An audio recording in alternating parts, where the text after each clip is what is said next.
Oi, pessoal, voltamos aqui para a nossa segunda aula da unidade 6, tá bom? Ainda falando um pouco da visão da mecânica quântica do átomo.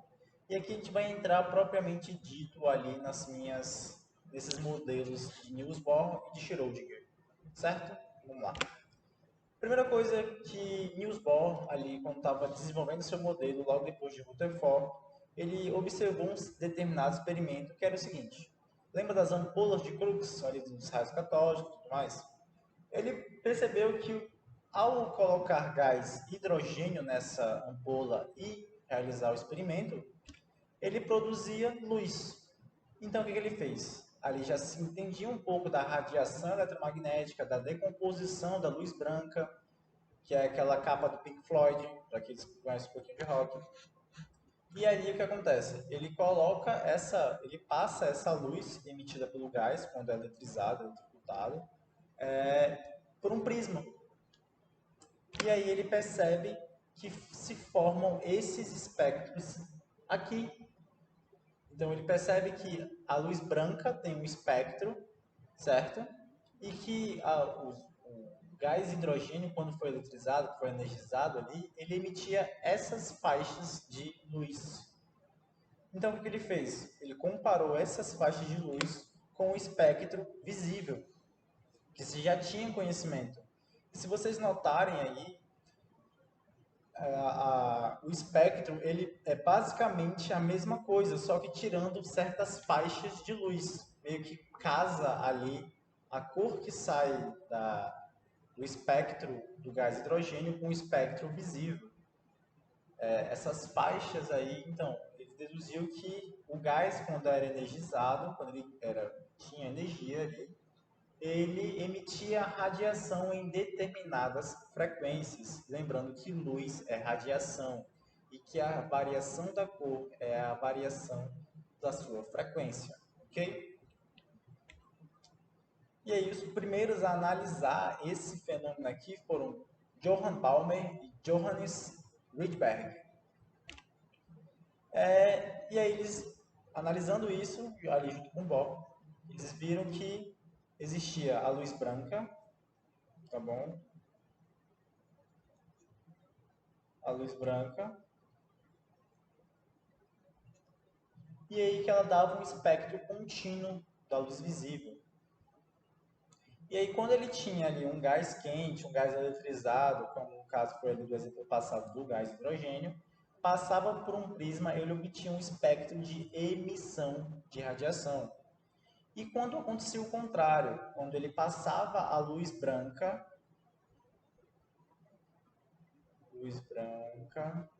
por um gás frio e depois ele passava o resto dessa luz por um prisma, ele obtinha ali um espectro com linhas pretas, com algumas linhas faltando, entre aspas. Ou seja, depois de um tempo foi conhecido como espectro de absorção. Ou seja, o gás ele emitia luz em determinadas frequências e absorvia luz em determinadas frequências. Ou seja, ele absorvia e emitia energia em uma certa quantidade. E ali, junto com Bohr, pegando um pouco ali do conhecimento de Planck, um pouco do conhecimento de Einstein, daquele princípio da física quântica, ele cria o seu modelo atômico, respondendo a alguns problemas ali do átomo de Rutherford. Bohr ele postula, ele fala que o elétron que fica orbitando ali o núcleo, fica girando em torno do núcleo, só poderia ocupar determinadas órbitas, determinados níveis de energia. A energia naquele caso ali seria quantizada.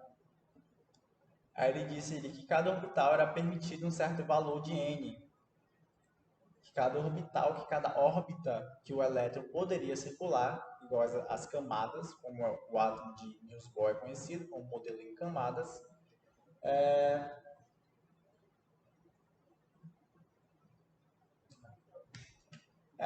resolveu essas órbitas seriam as camadas. E cada camada teria um número quântico principal, que mais tarde foi conhecido como número quântico principal. Então as camadas iriam de 1 a 7. Até aí o que acho que não tem muita novidade em relação ao átomo. E ali ele também deduz que o quê? que o átomo, com seus elétrons nos níveis mais baixos de energia, eles se encontrariam no seu estado fundamental. Porém, quando esses átomos recebessem energia, fossem eletrizados, fossem aquecidos, passasse uma determinada radiação por eles, esses elétrons saltariam das suas órbitas mais estáveis para órbitas de maior energia. Ele estava explicando aí o salto quântico. E ali ele foi criada essa equação aqui, tá bom? Ela não se preocupa, a gente não vai estudar muito ela. Onde eu tenho ali a minha energia potencial dos seus elétrons, nós temos ali uma constante de Rydberg, a constante de Planck, a velocidade da radiação e ali o número da camada, o número quântico principal, ok? Eu quero que vocês entendam que todo esse desenvolvimento se passou por inúmeras teorias, equações, reelaborações, tá bom? Aquele famoso método científico que foi estudado lá no início. E aí, esse aqui é a explicação do salto quântico. Quando o átomo ele recebe determinado nível de energia, determinada energia em certa frequência, o elétron salta para uma órbita mais externa, para uma órbita que comporte melhor a sua energia absorvida. E aí o que acontece? A energia depois é liberada na forma de luz, tá bom? E o elétron retorna para sua camada. Claro que isso acontece o tempo todo. É a explicação do porquê que os fogos de artifício brilham diferentes cores, roxo, amarelo, verde, azul, certo? Porque determinados átomos absorvem e liberam energia em determinadas frequências, na frequência do azul, na frequência do roxo, na frequência do amarelo, ok? E ali, depois de um tempo, já entrando ali no modelo de Schrödinger, de Erwin Schrödinger, nós temos uma das descobertas mais revolucionárias ali daquele tempo, que é a descoberta das propriedades ondulatórias de um elétron, por Louis de Broglie. Ele propõe ali que não só a luz ou a radiação tem aspecto dual de onda e de partícula. De Broglie, ele fala que a matéria também poderia ter propriedades de onda, não de partículas, não só de partículas.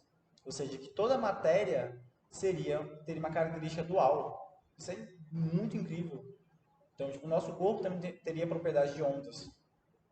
Porém, com os dispositivos atuais daquela época e até mesmo os atuais, não é possível determinar propriedades ondulatórias em partículas extremamente grandes.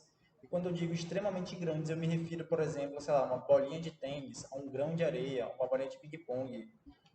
Isso seria muito grande. Só é possível determinar essas propriedades de ondas em corpos muito pequenos, como os prótons, os nêutrons ou os elétrons, que foi o que de Broglie propôs, que os elétrons teriam ali uma propriedade dual de onda e partícula.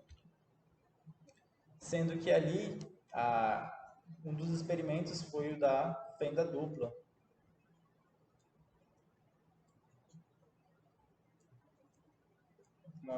Da fenda dupla, onde ali quando passa uma onda por duas fendas, ela sofre difração e ela se espalha. Quando o elétron foi passado por uma fenda criada ali através de um cristal, ele se observou que o elétron era difratado. Então ele tinha propriedades de onda e também como de partícula. E aí se criou ali umas outras equações derivadas daquelas duas primeiras que a gente viu, onde ali eu já tenho o comprimento de onda, o número de massa, a velocidade e a constante de Planck relacionadas, tá bom? E ali a partir de De Broglie, afirmando que o elétron poderia ser tanto onda como partícula, surgiu ali alguns conceitos de mecânica quântica ou de mecânica ondulatória por Schrödinger. Associado ali também com o princípio da incerteza de Heisenberg, Schrödinger ele consegue desenvolver ali um modelo atômico que explicasse melhor o comportamento do elétron no átomo. Ele cria ali uma maneira de de entender esse comportamento do elétron, onde ele encontra uma região onde seria mais provável estar o elétron, que seria ali mais conhecido depois como orbital. E só por curiosidade,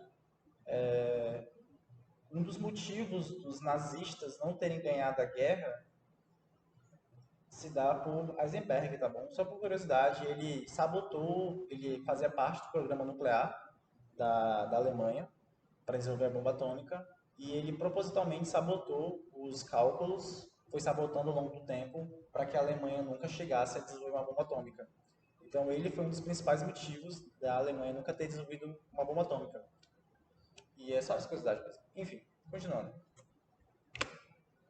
E ali Schrödinger ele desenvolve uma série de equações que mais tarde foram conhecidas como funções de onda, que foi chamada ali de psi, no caso, representada pela letra grega, o psi. E ali a função é essa aqui, tá bom? Percebam que ele trabalha ali com equações nas 3 dimensões, tá bom? Ele também leva em conta ali a equação a constante de Planck. Tudo isso para explicar o comportamento do elétron, certo? E ali, o que a gente pode tirar da equação de Planck? Não se preocupe, eu não vou cobrar essas equações na prova, eu só quero que vocês se atentem ao que elas trouxeram. Que através dessas funções de onda foi possível ali determinar e entender um pouco melhor o comportamento do elétron, certo? Ali no átomo, que foi mais bem descrito como uma onda estacionária. E ali cada função de onda é associada a um valor de energia. Lembra ali que o fóton tinha energia, que as radiações tinham energia? Então, como o elétron também possuía propriedades como de partícula, então era natural que ele também tivesse energia. E ele também, através dessa equação, ele determina que os orbitais, que essas regiões onde os elétrons habitam, existe a maior probabilidade de se encontrar um elétron, seriam as regiões com maior densidade eletrônica.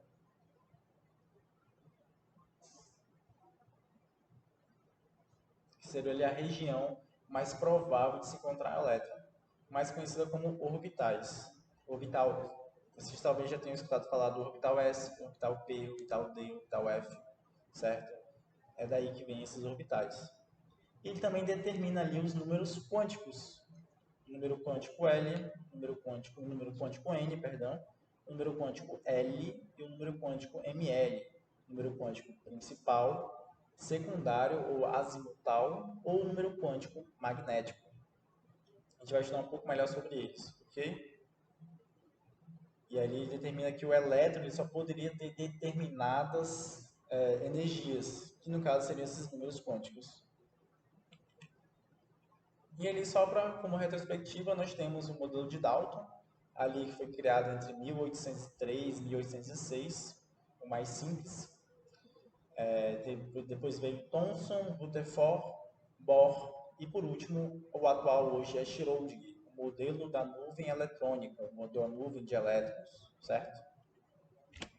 Pessoal, como eu disse, essas 2 primeiras aulas estão sendo mais introdutórias para vocês conhecerem um pouco melhor ali a história por trás desses modelos atômicos. Claro, eu contei de uma forma muito, muito resumida, certo? Se vocês tiverem mais curiosidade, procura, então me procura. Eu posso passar alguns vídeos, posso passar alguns conteúdos para saciar essa curiosidade de vocês. Se vocês não tiverem, ok, não faço mal.